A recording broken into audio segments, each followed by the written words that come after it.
On the very day I rose to the top of the class rankings, I couldn't wait to share the news with my beloved, imperial consort Lilith. Unexpectedly, she asked me to admit I cheated just to help a poor classmate in our class. With a sarcastic tone, she said, "Oh please, how could you possibly rank first? Besides, Kenji really needs that scholarship. Your family's a bunch of nouveau riche. Can't you just give it up for him?"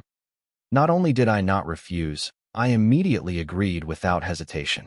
But in the very next second, I sent the entire call recording straight to the principal's office. I said, "Sorry, I want to transfer schools. Apparently, being nouveau riche means I'm not allowed to be top of the class." The principal was stunned. After looking into the matter, Lilith was immediately issued a disciplinary warning. Furious, Lilith blocked me, declaring she never wanted to see me again. And indeed, she didn't see me when school started again, because I had already transferred to the elite experimental class of the city's top high school as the lowest-ranked student. Chapter 1. The Emperor's Ascent. After enduring a string of low points, taunts from rivals, betrayal by my childhood friend, and a carefully orchestrated campaign of social isolation, I still came out on top, ranked first in the entire class. My father now believes I'm a once-in-a-generation genius. He's planning to pull some strings to transfer me into the elite experimental class at the city's top high school, where talents from all corners gather. He declared, "Mr. Tanaka spent a whole night on that problem. My son solved it in seconds with Mr. Tanaka's formula. Newton was in his 20s when he grasped the 3 laws of motion. My son mastered them at 16. I straightened my back, chin held high, and asked, why were they born before me? Was it the slow birds fly first, or were they simply afraid of my brilliance?" My father's eyes suddenly turned distant, heavy with meaning. He let out a deep sigh and said, "It is because kings must never meet, my son. I've watched you grow with pride, and now at last, I, the Emperor, can pass down my throne in peace. My child, I've watched you grow up with pride, and now I, the Emperor, can finally pass my throne to you in peace." My dad's name is Caius. Everyone around him jokingly calls him the Emperor, and since I was little, he's always called me Crown Prince. That joke was something only the two of us ever took seriously. He said, "To wear the crown, you must bear its weight. Julian, you must become a worthy emperor. Do you understand?" I nodded solemnly and replied, "I, the Emperor, know exactly what must be done."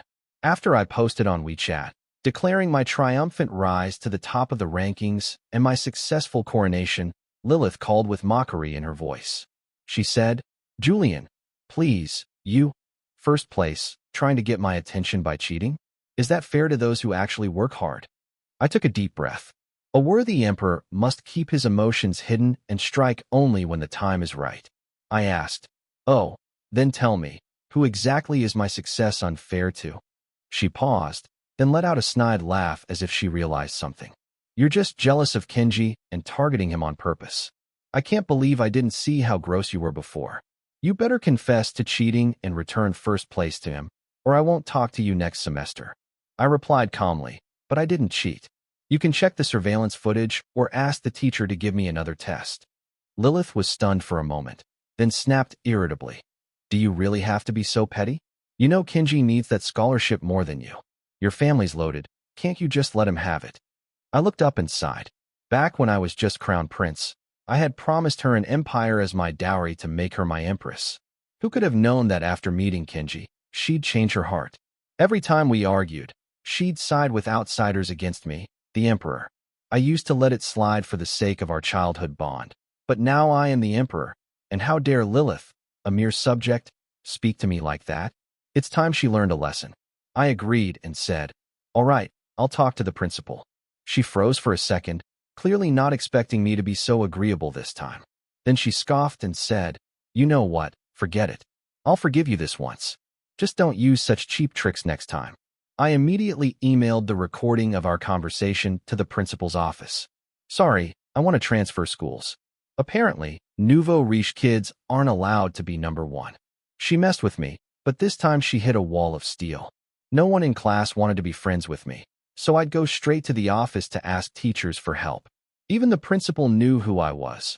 My grades had been personally raised up by the hard work of every subject teacher. Aside from Lilith, Probably no one ever doubted the legitimacy of my scores. Soon, the school administration called my dad to ask about the situation. As it happened, the transfer process was already finalized, so he took the opportunity to make it official. From then on, I had nothing to worry about. When the new semester began, I heard that Lilith's disciplinary punishment and public reprimand caused quite a stir. She declared she never wanted to see me again. And of course, she didn't, because by that time, I was already in the elite experimental class of the city's top high school, proudly ranked dead last on the placement test. Chapter 2. Royal Encounter. I stared at the test paper, unable to recover for a long while, murmuring to myself, how could this happen? Wasn't I supposed to be a genius? The girl sitting next to me leaned over, glanced at my paper, and couldn't help but burst into a laugh. Under the stern gaze of the Emperor, she immediately corrected herself. Of course, you're a genius. But even if you're 1 in 10,000, well, our country has a population of 1.4 billion, so keep a calm heart. I nodded in satisfaction and rewarded her with a bottle of milk. Classmate, I look forward to learning from you in the future. She propped her chin in her palm, looking amused. Then she said, Crown Prince, you really don't remember me? My dad and your dad are good friends. Oh, now I remembered. She's Uncle Alaric's daughter, Alara Alaric. We met once at some party. Uncle Alaric always bragged about how amazing his daughter was, which neither my dad nor I enjoyed, so we ignored him. But now, a worthy emperor must humbly accept wise counsel. I might need her help solving problems from now on, so I gave her a modest smile and said, Of course, I remember that night at the party. You were the prettiest of all. My eyes had room for no one else. Moderate praise helped strengthen the relationship between ruler and subject. Alara's hand slipped, and she smacked her forehead on the desk with a thud. Startled, I reached out to support her. Alara, are you okay? It took her a while to lift her head, turning her face away to look out the window, refusing to look at me. Her ears completely red, she mumbled. I'm fine, just low blood sugar. I nodded. Oh.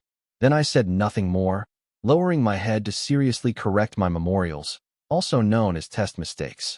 An emperor is a very busy man. The homeroom teacher was a serious-looking woman. After briefly introducing me to the class, she began the lesson. It was my first time experiencing such a strong academic atmosphere. No cliques, no isolation or gossip, only enthusiastic discussions about problem-solving strategies. With Alara's help, I quickly adapted to the new environment and received an encouraging welcome. She said, If you don't understand something, come ask me. Only 2 people didn't seem too fond of me. One was Marcus, the strict class discipline officer. In his eyes, I was just another rich kid trying to gold-plate his resume, wasting a valuable spot and sucking up education resources. The other was Isabel, the class goddess and straight-A student, who kept her distance from everyone. Alara, being her childhood best friend, brought me over to introduce us. She said, Julian, this is my bestie. She's ranked number 1 in the whole grade. If even I can't solve something, you can ask her too. My eyes lit up, and I was just about to extend a hand in greeting when I heard a cold voice. Isabel didn't even look up, just gave a light snort, and said, If you have time to chat, you might as well do 2 more sets of basic exercises. She had a delicate nose, soft lips, and even the sunlight seemed to favor her. Alara poked her in the head, displeased. Julian is my friend. Mind your tone. No matter, talented beauties tend to have a bit of a temper. I, the emperor, am always generous and kind. I patted Alara lightly and said, It's fine. Number 1 always has a problem with other number 1s. It's natural. Alara speechless. Isabel speechless. She finally lifted her lashes and gave me a cold, sideways glance, as if I'd insulted her. Later that afternoon, the homeroom teacher reshuffled seats based on our test results, and Isabel became my new desk mate. She actually took the initiative to speak, pointing her slender finger at me. Classmate, it's true that number 1s don't like each other, but you are numbered dead last. I was furious. How dare you, Isabel, insult the emperor like this in the grand court of academia? Just you wait. Chapter 3. The emperor's daily commute. The driver, Patrick, who usually picks me up and drops me off at school, has a severe case of hemorrhoids and needs surgery. During this time, I originally planned to take the bus home by myself. But Alara took the initiative to invite me into her family's car when she found out. she said. Crown Prince, it's on the way. Let's go together. I thanked her and then corrected her. I'm not the Crown Prince. Alara thought I was upset and quickly explained, Sorry, I didn't mean to give you a nickname. I nodded and replied, I know, but I've already ascended the throne. I'm the Emperor now. Alara was completely dumbfounded. Seeing how serious I looked, she pinched her arm hard to stop herself, but the corners of her mouth still curled up uncontrollably until the driver finally couldn't hold back and snorted with laughter. Alara broke completely. Goose-like laughter echoed in the car the whole ride. I calmly took out my earphones and started listening to English audio. As I got off the car, Alara called after me. She said, Crown Prince, no, Emperor, will you still be riding in this humble commoner girl's car tomorrow? I nodded and replied, Alara, you've truly won my imperial favor. I'll work hard and keep being your desk mate. She widened her eyes, and the teasing curve at the corners of her lips froze. Her pretty face flushed red in an instant. Under my concerned gaze, she became flustered and stammered, Why? You should get going now. She waved her hands in a panic, rolled up the window, and quickly drove away. The next day, I brought a bottle of milk as usual. This scene was spotted by Isabel, who happened to be stretching and rubbing her shoulders. She frowned instinctively. After we returned to our seats, I tried talking to her, but she ignored me. Last time, in the math quiz, I got 8 out of 10 questions wrong. The math teacher sighed deeply and told me to come to her office after class. Of course, I was happy to. I went often, but each time I had to pass by Isabel. After being called up for the nth time, Isabel finally couldn't take it anymore.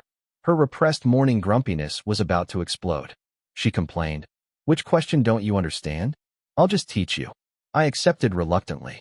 2 days later, while she was explaining a problem to me, she suddenly clutched her chest in pain.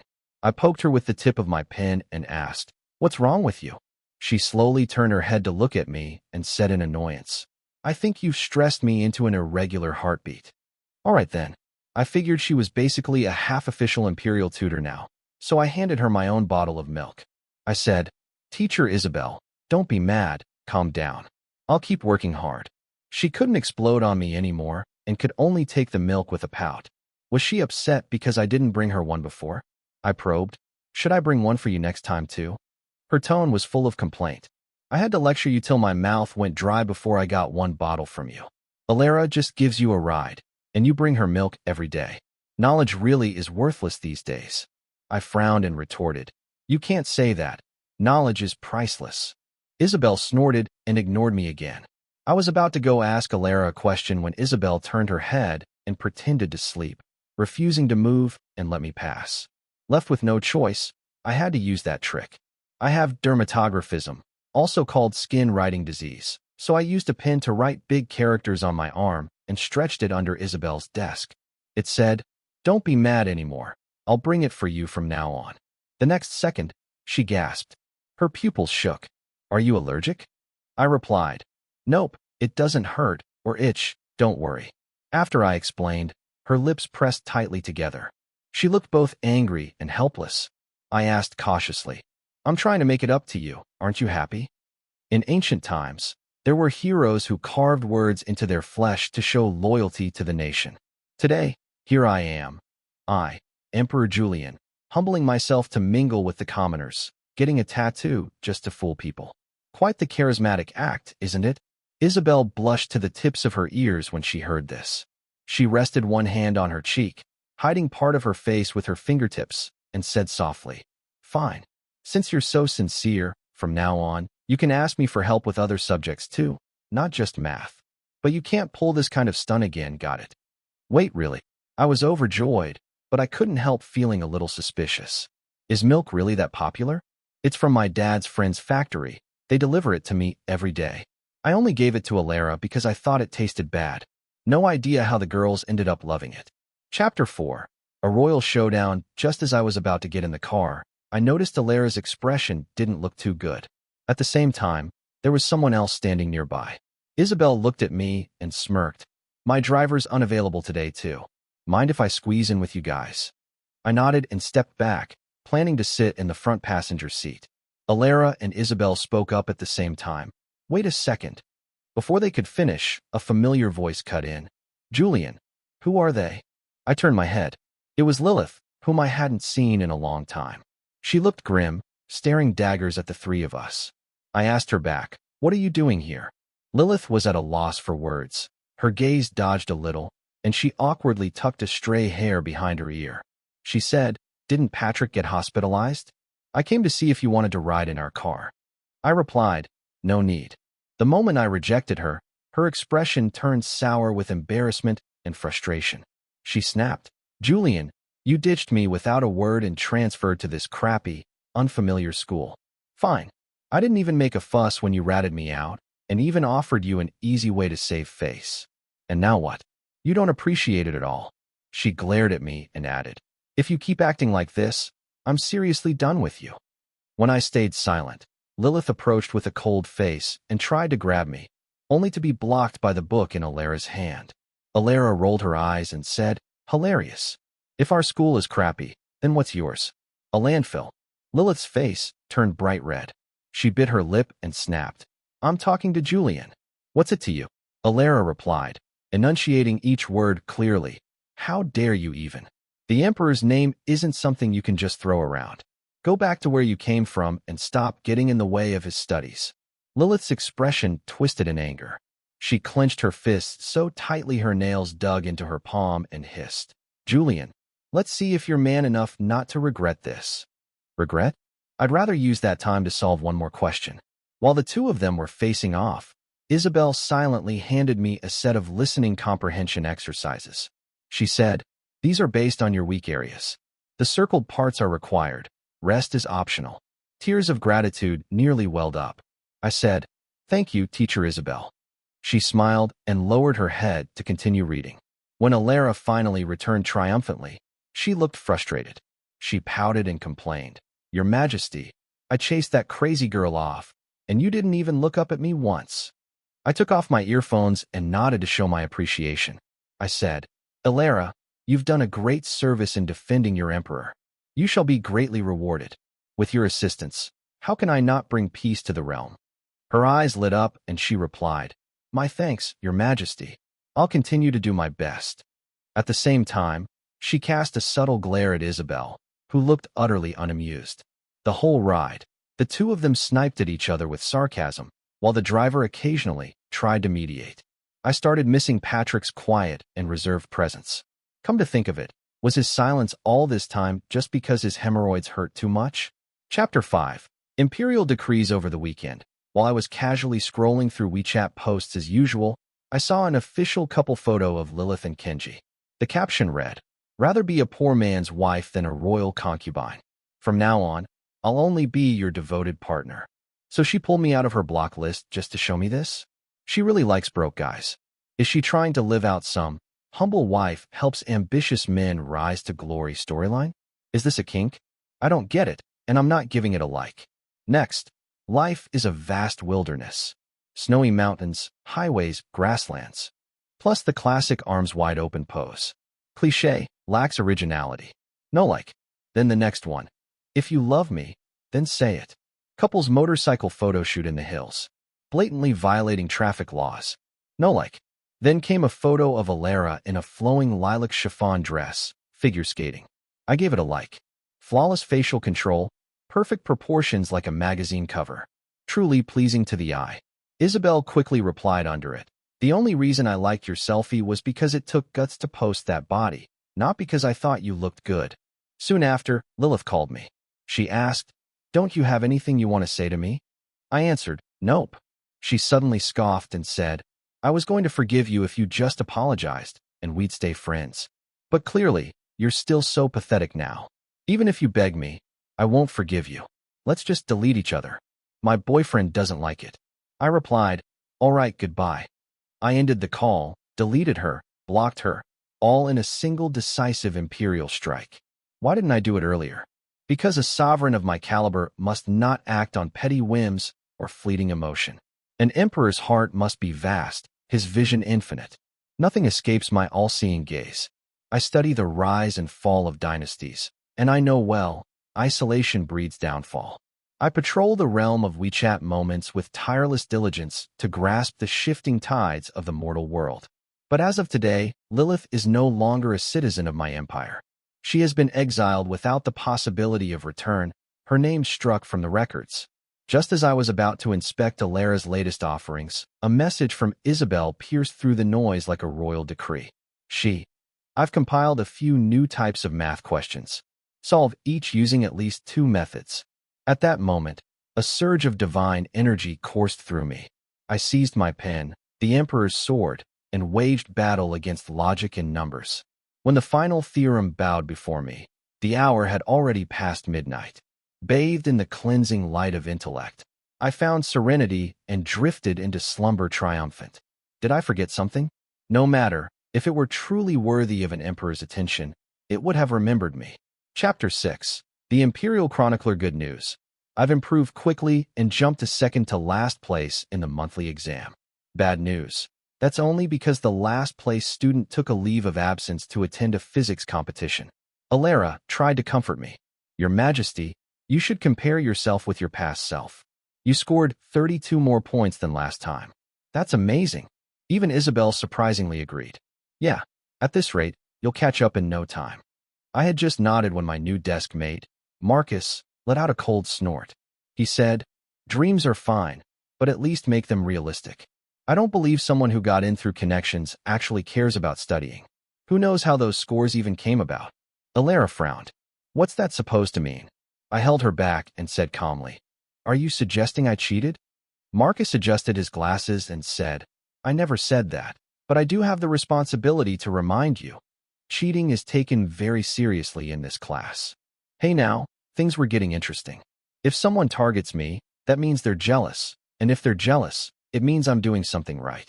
A qualified emperor must be tolerant, yes, but that doesn't mean I'll let slander go unpunished.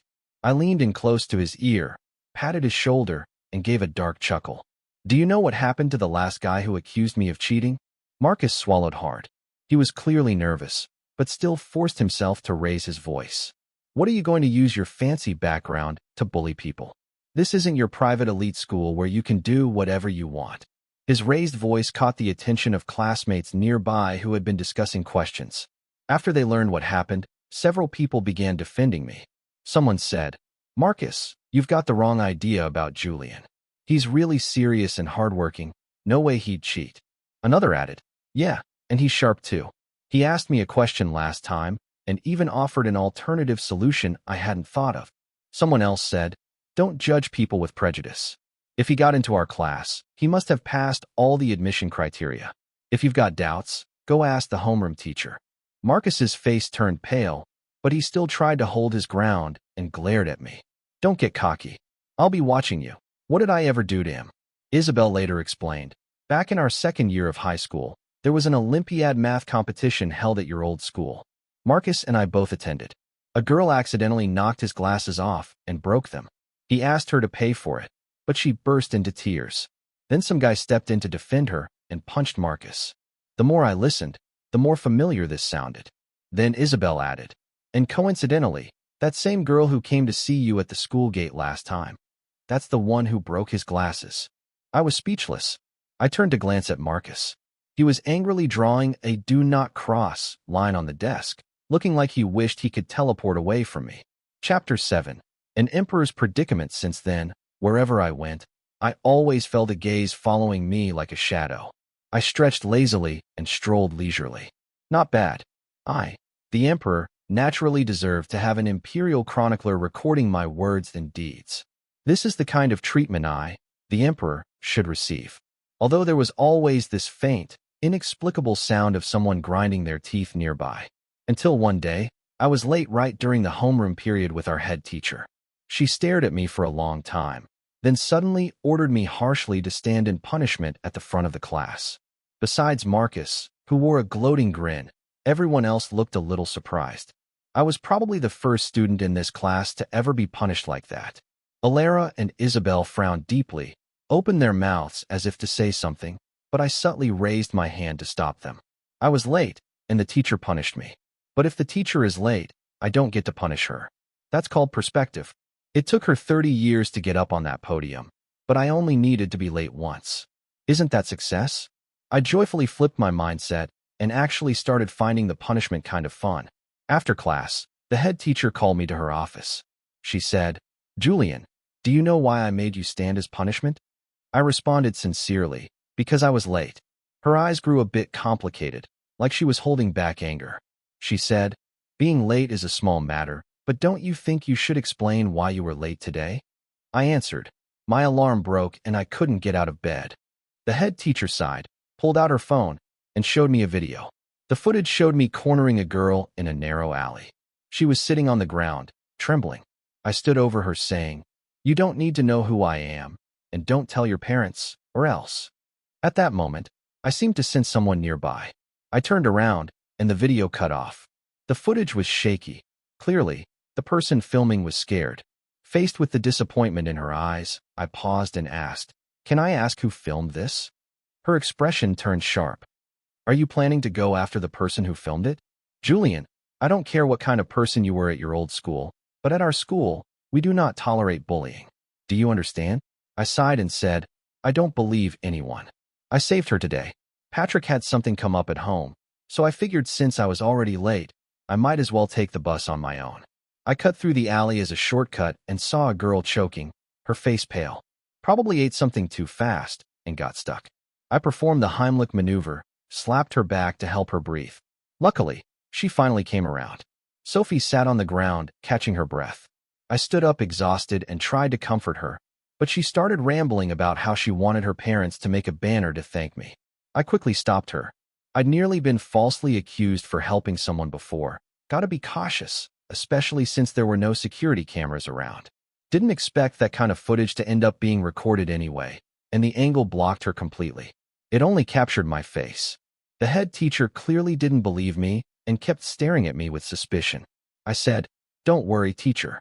I'll find that girl to testify for me." She thought for a moment, then said, "All right, I'll give you the day off. If you need to access surveillance footage, just use my name. I hope this is all a misunderstanding. If I've wrongly accused you, I'll publicly apologize to you in front of the whole class." I froze for a second, then my expression softened a bit. Honestly, having a teacher this responsible is a blessing for the students. Chapter 8. The Search for Truth Smack. I slammed the table hard and shouted in anger. I, the Emperor, have fallen into a trap. After I told the whole story to my curious classmates, everyone decided to help however they could. Alara stood up and declared, "We're going to investigate her, even if we have to follow her outside of school." Isabel was more rational. She pulled out an A4 sheet of paper and said, "Describe her appearance. That way we can work more efficiently." I felt truly comforted and replied, "There's no doubt, the Imperial Advisor is one of my most loyal and valuable ministers." Only Marcus scoffed in disdain. "Please, the feudal age died centuries ago. Keep flattering him blindly. Just know, the higher you lift him, the harder the fall will be." I looked at him in surprise, and I had to admit he did have a point. So I responded, "Very well. One who dares point out the Emperor's flaws deserves a great reward." He froze, stunned, and I took the chance to shove into his hand the disgusting milk I didn't want to drink. He gritted his teeth and said, You. Apparently, his upbringing didn't allow him to waste food. Amid the group's laughter, he was left there holding that hot potato, his face turning completely green. Once we finished the sketch, the others photocopied it and went off to the other classrooms to search for the girl. Alara and Isabel went to check the school's entrance security footage and found that the girl hadn't shown up today. Luckily, we managed to confirm which class she belonged to and got her contact info. Her testimony alone wasn't enough. We needed objective evidence. Otherwise, we couldn't rule out the possibility she might lie under threat. I returned to the scene to investigate. Several cars were parked nearby. If any had captured footage with their dash cams, that would be perfect. I left that task to my dad. As for me, I, of course, went home to rest. After all, it was a rare day off. However, after only 20 minutes of sleep, I couldn't resist and started doing exercises. A worthy emperor must be diligent and disciplined, never falling into indulgence and laziness. I smiled while muttering, "Summoning everyone just for something so trivial? Don't you people have anything better to do?" Polar coordinates and parametric equations. Good for you aligning just in time.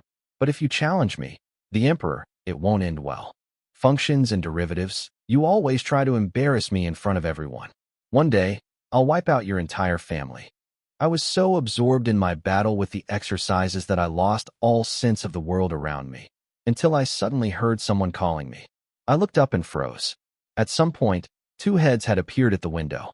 One had a mischievous and sweet expression, eyebrows raised in a playful smile. The other looked cool and distant, but a faint smile touched her lips. It seemed they had been listening to me for a while. Alara blinked and said in English, "To see your majesty so full of life puts our hearts at ease." Ah, so they came to comfort me. I quickly regained my composure, nodded calmly, and spoke with imperial serenity. "Thanks to my loyal ministers. Why don't you come in through the door like proper guests, and we'll solve these exercises together?"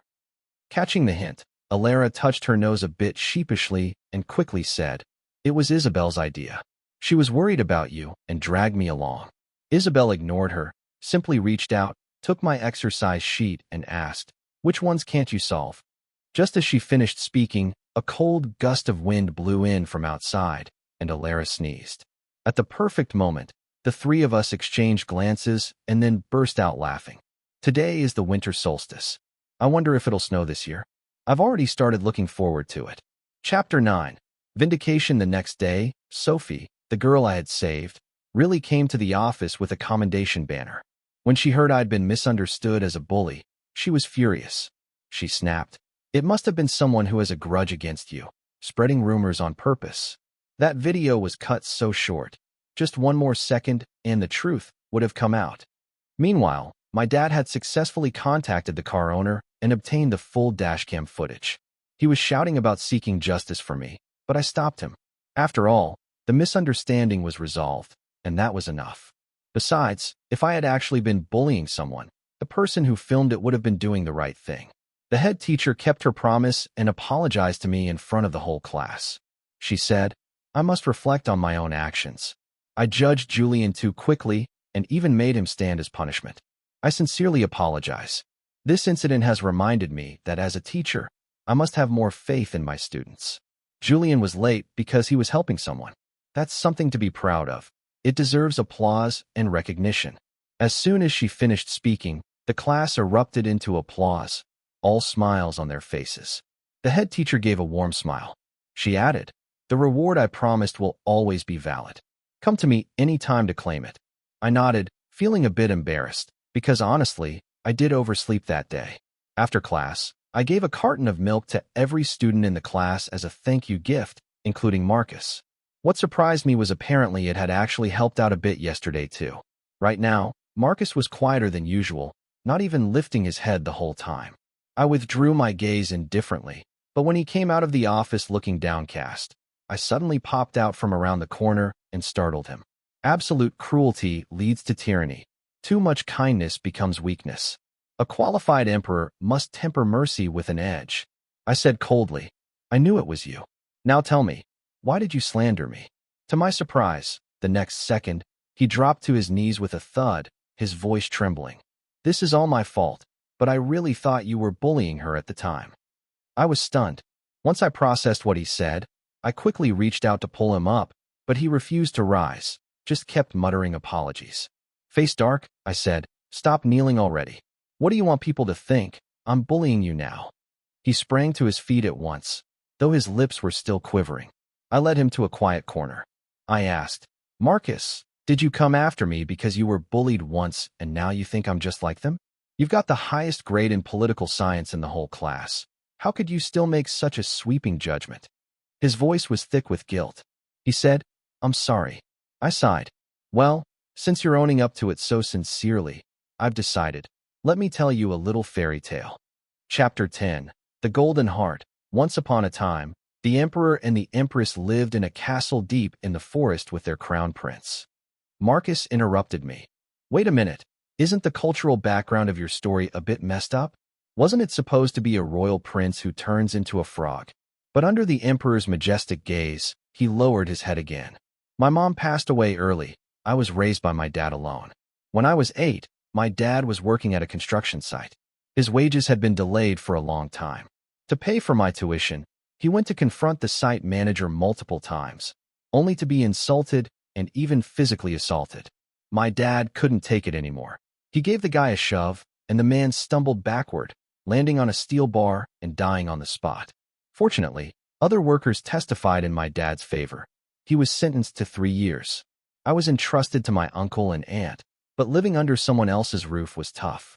They often scolded me, calling me a jinx, saying my mom died because of me and my dad went to jail because of me too. And if that's how the adults acted, the kids just followed suit. My cousin would grab me by the neck and punch me in the stomach. While hitting me, he'd curse, "Die, you damn jinx." It was during that time that I met Lilith. Lilith was a rich girl who came to spend summer at her grandma's place. When she saw what was happening, she stepped up without hesitation. She scolded my cousin for 2 full hours, without repeating herself once. At that moment, I thought, if a man could marry a woman like this, what more could he ask for? But when she found out I called myself the Crown Prince, she laughed too. She said, "Well, I guess I'm getting a pretty good deal, but let's make one thing clear. You can only ever have me as your Crown Princess." Sadly, we were destined to go our separate ways. She wanted to be my one and only Crown Princess, but I couldn't remain the Crown Prince forever. Sooner or later, I had to ascend the throne. Fortunately, after my dad got out, our luck turned around. Our old house got demolished for redevelopment. He won the lottery. Then he caught the rise of the internet economy. His business grew rapidly. He became a well-known nouveau riche. He told me I'd never have to worry about money for the rest of my life. At first, I was planning to just be a spoiled, useless ruler, but one day I overheard a client bragging to my dad about how his son had gotten into a top-tier university. My dad stared at the acceptance letter in the photo for a long time. His face wore a polite smile, but in his eyes, I saw genuine envy. That same client, who was praising my dad's son in front of him, later made a call behind his back and sneered. "He's just some ex-con, a shallow upstart. His kid will grow up to be trash, just like him." From that moment, I decided I'd start studying hard. A dragon's son will always be a dragon. Marcus bowed his head even lower, as if guilt was about to crush him. He murmured, "Then this crown prince is really something." I smiled faintly and said, "What I want to say is, don't let others define you. Always believe in yourself. A crown prince is still a crown prince, even if someone turns him into a frog. As long as he never forgets who he is, he'll never be stuck in the mud." Same goes for gold. Only a fool can't see its worth, but anyone with taste can spot its glow instantly. Marcus froze. I suddenly closed the distance between us, gripped his shoulders, and said sternly, "You're the same. A man should kneel to no one. Stand up straight, no kneeling allowed." I knew Marcus had always struggled with deep insecurity.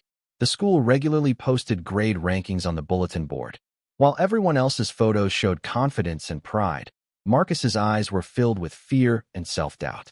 Even though he was already ranked second in the entire grade, people still stared at his photo and gossiped. "He looks like such a creep. How the hell did he get second place?" "Hey, keep it down," the first guy snapped back. "What? Oh, please, stop simpering for him. Can't even speak the truth now." Marcus glanced at me, and to my surprise, his eyes were slightly red. The next second, "What are you two doing?" Alara and Isabel came down the stairs. Their uncertainty shifted back and forth between me and Marcus. I was speechless, no idea what the two of them were imagining. I calmly brushed the dust off my clothes and said, "It's nothing. Class is about to start. Let's go." Chapter 11. Lunchtime diplomacy. The weather was getting colder, and many parents had started bringing lunch to their children. For me, mooching lunch had become part of my daily routine. Alara always invited me enthusiastically to try the dishes prepared by her family's chef. They say they hired him with a large sum of money. Today's meal, as always, was delicious. I nodded in satisfaction, and just as I was about to take another bite with my chopsticks, Isabel stopped me. Isabel said, "The rules of our ancestors are no more than 3 bites of the same dish, or you'll get tired of it. As the emperor, you should distribute imperial favor evenly. Come on, try mine." She had a point. I nodded solemnly and redirected my chopsticks. Alara clicked her tongue and said, "Where did you get that rule from? Our emperor eats whatever he pleases." "Isabel, you're just jealous because he likes mine better, right?" Isabel rolled her eyes. You think your food's that good? Let him try mine first, and if he's disappointed, then you can mock me. Besides, she added seriously, the emperor works day and night. He needs to strengthen his immune system, and that requires a balanced diet. Yours is full of fat and salt. How can he eat that? Alara shot back. What a hypocrite. Isn't mine nutritious too? I asked the chef to make sure it was balanced. You pretentious coquette will say anything to drag me down. The two of them once again fell into their own little parallel world and couldn't escape. I silently picked up my tray and returned to my seat. A moment later, Marcus discreetly pushed a small pot of soup toward me, scratched his head, and muttered, "It's black chicken soup my mom made. Really nutritious. Want to try it?" Truth be told, I was already full, but if I turned him down, would he kneel again? So, to save face, I drank it all. Seeing his eyes sparkle with anticipation, I sincerely praised him. Your mom's cooking is amazing, restaurant quality. If she opened one, it would be an instant hit. The corners of his lips curled up proudly. Wow, at least you know how to recognize something good, he said, clearly pleased. I smiled without answering, cleaned the table, and got ready to continue with the exercises. Suddenly, he poked me with the tip of my pen and said, "If there's anything you don't understand, just ask me. After all, I'm better than Alara." That was a pleasant surprise. I had long wanted to learn his study methods, and said excitedly, "My loyal subject, your willingness to ease my burdens truly pleases me.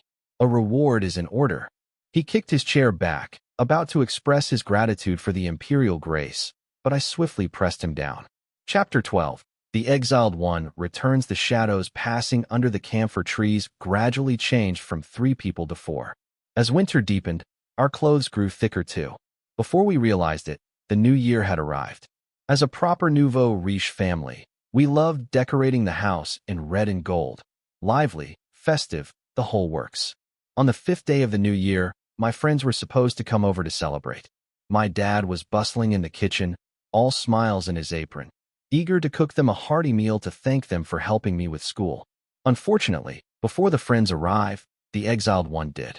Still in his apron, Dad came out with a cheerful grin, only to frown the second he saw Lilith. Well, if it isn't Miss Lilith herself. A humble nouveau riche family like ours surely isn't worthy of such a guest. Lilith stood there with a New Year gift, fidgety and sheepish. "Uncle Caius, I was wrong before. I came today to apologize to Julian for the way I acted." She paused, then added, "My dad said our families still do business together, so I shouldn't ruin the relationship because of personal stuff. Most likely, her family sent her to smooth things over." I glanced at the tea cake in her hand. It was the kind my dad liked. Well, no reason to refuse it. I patted my dad on the shoulder and said, "It's the new year. A guest is a guest." He gave a cold snort and returned to the kitchen. Now the living room was just me and Lilith. From the beginning, she hadn't dared look me in the eye. I poured her a glass of water. I asked, "Uncle Kenji and the others doing well lately?" Lilith took the cup and forced a smile. "They're good. They mention you a lot. Say it's been too long since you visited." I smiled back. "Been busy with school. I'll drop by when I get the chance." Once the small talk ended, silence fell. The atmosphere grew heavy and awkward. I got up, planning to grab a set of practice papers, but she suddenly called out to me. Her eyes were slightly red at the corners, and her voice strained. "You really don't care about me at all anymore?" I thought for a second and said, "Oh, you and your boyfriend doing okay?" Lilith shot to her feet, panic flashing across her eyes. "I broke up with Kenji. No, we weren't even together. That WeChat post was just to get back at you." But when her eyes met my calm gaze, she quickly looked away like she'd been burned. Her voice dropped even lower. "The truth is, the one I've always liked is..." Suddenly, a sarcastic voice rang out. Well, is this the legendary crown princess I'm seeing?" Alara cut her off with a grin, followed by a clearly unamused Isabel and Marcus. Alara wore a modern red, cheap house-style outfit, her bangs brushed up into a fluffy bun, adorned with the hair clip I gave her. My eyes lit up. I genuinely praised her. "Red suits you. You look beautiful." Alara blushed, gave a little snort, and mumbled, "If your majesty likes it, I'll wear it more often." My dad popped his head out, voice uncharacteristically warm. "Dinner will be ready in 30 minutes. "Thank you, uncle," they all chimed. As Alara began questioning why Lilith was even here, Isabel stepped in front of me, blocking my view with a smile. I made a new targeted worksheet based on your final exam mistakes. Want to see it? I answered, yes. I took her hand and headed upstairs. A faint smirk played at her lips, barely concealing the glimmer of satisfaction in her eyes. Marcus noticed first. He gritted his teeth and muttered, Alara, are you dumb? They're already gone. Alara realized it a bit too late and stomped in frustration. Forget Lilith. She stormed up the stairs. Marcus crossed his arms and turned to face Lilith, whose face had gone pale. She stared blankly toward the stairs, stunned that she had just been completely forgotten. After savoring her defeated expression for a moment, Marcus delivered the final blow. He sneered. Would have been a perfect fairy tale ending. Too bad. When your character doesn't match your role, disaster's bound to follow. You built your golden house, but the girl inside was never meant to stay. Lilith's head snapped up. She understood every word. Her eyes burned, and she could no longer hold back the tears. When all the dishes were finally ready, I glanced toward the living room. Only the untouched glass of water remained on the table. No one mentioned her, and I didn't ask. Everyone else was cheerful and relaxed. Chapter 13. New beginnings. Once the new semester started, it was full speed ahead with last-minute reviews and patching up knowledge gaps. My desk mates rotated from Marcus to Alara to others. Some classmates were recommended for direct admission, some were headed overseas. In the end, only about a dozen of us were taking the National College Entrance exam the traditional way. I became the focus of every subject teacher. They called me a dark horse and said that meant I needed to be pushed harder, no room for slacking. Already spinning like a top, I got pulled for even more extra sessions. I started wishing I could split my sleeping hours in half just to get more time in, but I genuinely enjoyed this feeling of every bit of effort yielding something in return. The kingdom I ruled as I, the emperor, was flourishing. In the monotony of school, home, school, time finally marched its way to June. With the ringing of the final exam bell, everything was over. My dad came to pick me up, grinning from ear to ear, but didn't ask me a single thing. I figured he must be really confident in how I did. Until score release day, when I caught him secretly burning incense at the altar for my mom. His hands trembling, he whispered, Empress Dowager, you've got to bless our emperor. Let him slap those treacherous ministers and rebels in the face, real hard. The results page took forever to load. Still no score in sight. My dad forced a smile and said, maybe you filled in your answer sheet wrong. It's okay, son, we'll just try again next year. I pointed to the fine print at the bottom. Dad, why don't you read that line? He leaned in closer to the screen, squinting, his eyes growing wider and wider. It said, your ranking is within the top 50 in the entire province. Please check the full details on the 27th. He looked like he had entered another dimension. Only when the phone rang did he snap out of it. Suddenly, he jumped up and let out 3 loud laughs. Huh, huh, huh. The Caius family finally produced a once-in-a-generation genius. My dear wife, I knew you were watching from above. Sob, sob, sob. He laughed and cried like he'd won the lottery jackpot. I patted him on the shoulder and said, Dad, pick up the phone.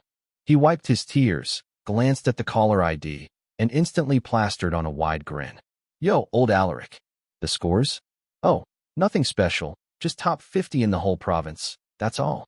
Oh wait, gotta go, the homeroom teacher's calling. He was laughing so hard his belly jiggled, striding off in huge steps. Chapter 14.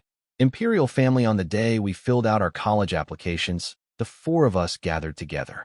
Isabel chose Shanghai University. Marcus and I both chose Peking University. Alara had already received an offer from a top international university. She was headed abroad to celebrate. My dad picked a lucky day and booked out a hotel to host a graduation banquet for me. I requested a private room, also to give Alara a proper send-off. At the table, Alara was quieter than usual, clearly preoccupied. Isabel and Marcus were acting kind of strange too. Just then, my dad came in carrying the last dish. He beamed and announced, wishing you all success. Luck like a dragon rising from the sea. Wings to soar. Bright futures. Top scores. Prosperity and everything going your way. Okay, now the menu is complete. Alara blushed and looked at him saying, Uncle, you're really so good to Julian. I love the warmth in your family. I wish you were my dad. My dad smiled so hard his mouth practically reached his ears.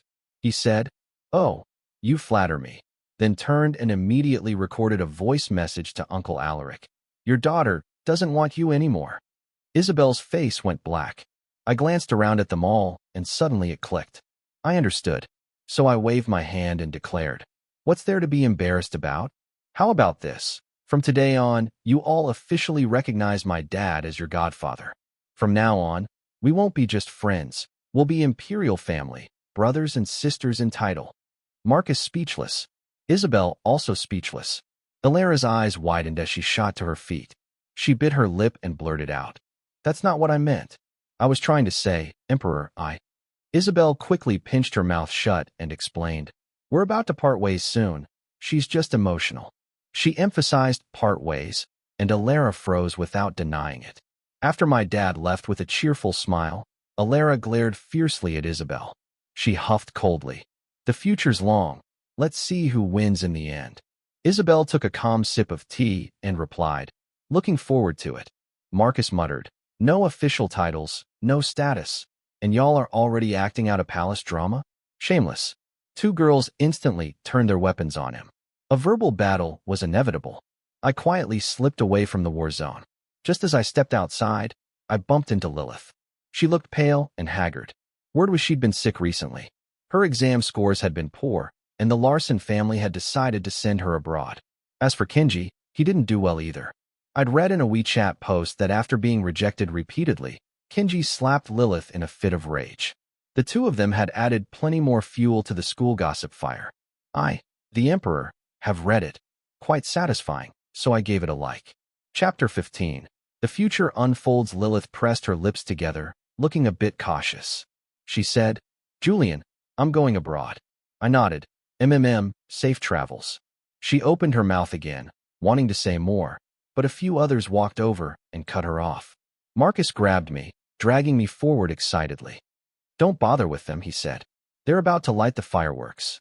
If we don't go now, we'll miss it." I replied, "All right." We walked ahead together.